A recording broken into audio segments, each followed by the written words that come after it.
Isländer. Kẹ́tọ́ kọjá o. Isländer. Isländer. Ẹ bá kí. Isländer. Ọ̀gá wa ni o. Mo mọ̀. 200,000 yẹn gbà mí yẹn.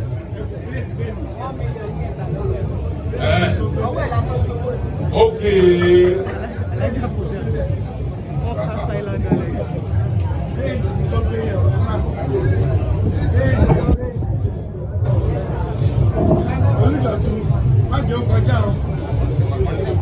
Olúdọ̀tún. Olúdọ̀tún.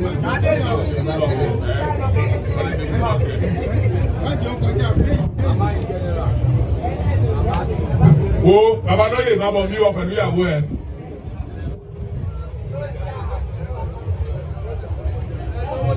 Ẹ má bọ̀ bí.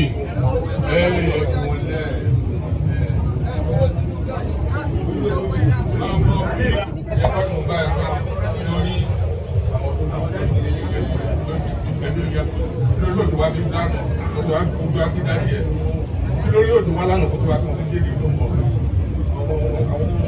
Now, what do you guys want?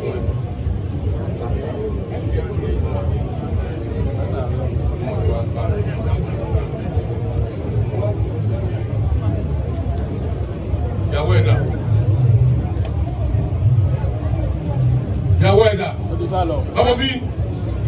Abobi. Èmi kọ́ ni mo tẹ̀lé wọn wá o. Wọ́n ní bẹ́ẹ̀ lóbi ṣe é o. Ṣé ká wá lóbi fún wọn bí?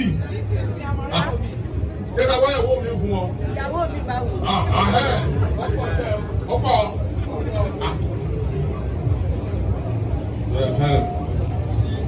Apẹ̀lọ̀. Adéwọ̀n.